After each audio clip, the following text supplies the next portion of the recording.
કોરોનાથી બચવા માટે માસ્ક પહેરવું ખૂબ જ જરૂરી છે, પરંતુ કેટલાક લોકો ફક્ત પોલીસના ડરથી જ માસ્ક પહેરે છે। હિન્ડોન સિટીમાં પણ આવા લોકો દેખાડા માટે માસ્ક પહેરતા હોય તેવા દ્રશ્યો સામે આવ્યા છે, જેને લઈને અમારા સંવાદદાતા શુભમ તિવારીએ ડોક્ટર અને સામાન્ય લોકો સાથે ખાસ વાતચીત કરી। मास्क को दिखावे के लिए नहीं, जान बचाने के लिए पहनना चाहिए। आज हम बात करेंगे मास्क को कुछ लोग चलते चलते रोड पर डाल देते हैं, कूड़े पर डाल देते हैं, उससे संक्रमण फैलने का न्योता दिया जा रहा है आमजन के द्वारा।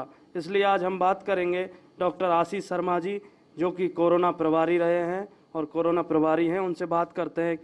सर, जो लोग कूड़े और रोड पर वो मास्क डाल देते हैं, उससे क्या दिक्कतें आती है? संक्रमण फैलने का न्योता दे रहे लोग। जी बिल्कुल, जो मास्क हम यूज़ करते हैं उसको यूज़ करने के बाद हम गलती के तौर पर कई लोग सड़क पर डाल देते हैं या खुले में डाल देते हैं। यूज़ किया हुआ मास्क एक तरह का बायो मेडिकल हैजार्ड है, एक तरह का ये इन्फेक्शन का सोर्स है। ऐसे किसी भी मास्क को हमको खुले में नहीं डालना चाहिए। इसके लिए हमको मास्क को कवर करते हुए किसी पॉलीथीन में या वैसे और डस्टबिन में डालना चाहिए। एक और चीज़, एक बहुत कॉमन सी चीज़ नोटिस में आ रही है कि जैसे जैसे सेकेंड वेव के केस कम हो रहे हैं कोरोना में, ऐसे ऐसे लोग लापरवाह होते जा रहे हैं, मास्क पहनते नहीं हैं या सही तरह से नहीं पहन रहे हैं। मास्क पहनते समय हमेशा ध्यान रखें कि जो मास्क का आगे वाला हिस्सा है वो आपके हाथ से टच नहीं होना चाहिए, साइड से पकड़ें और नाक और मुंह दोनों बंद रखें। मास्क दोनों चीज़ कवर करनी चाहिए।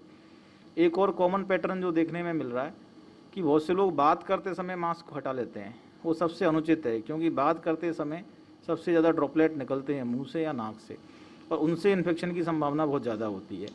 ऐसे में कभी भी किसी से बात करें तो प्रॉपर 2 गज की डिस्टेंस बनाते हुए और नाक और मुंह को कवर करते हुए बात करें, जिससे कि संक्रमण का खतरा कम रहे। देखिए, इसकी mainly portal of entry nose से है।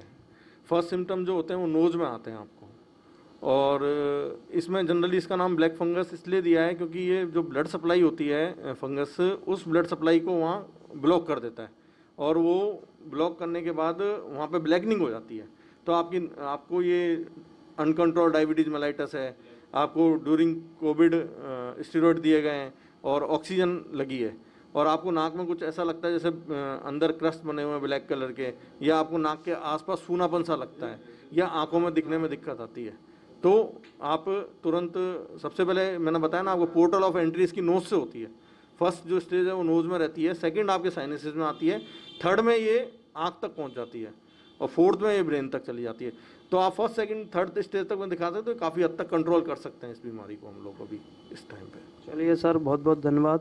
हमारे साथ में हैं वैद्य जी, उनसे भी हम जानकारी करते हैं कि जो आयुर्वेद की दवाई हैं कोरोना में किस तरीके से फ़ायदा देंगी, बताएं। आयुर्वेद में अभी हमने बहुत से मरीजों को कोविड में काढ़ा पिला के इम्यूनिटी बूस्टर दिए, और वो काफ़ी कारगर भी रहा है।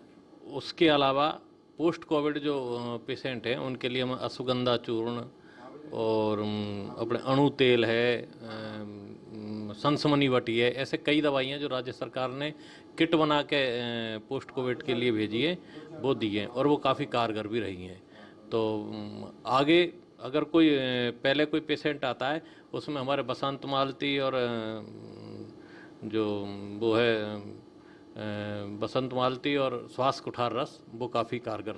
सर, ऑक्सीजन की इस बार बहुत दिक्कत रही थी, इस बार अपने ऑक्सीजन के लिए क्या उपाय है अपने आयुर्वेद में?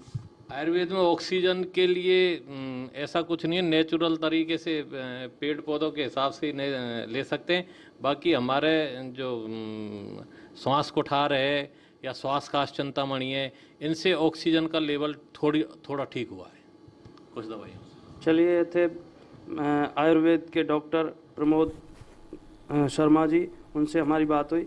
इन्होंने बताया कि अगर मास्क को सही तरीके से नहीं लगाया जाएगा तो हमें बहुत दिक्कतें आ सकती हैं।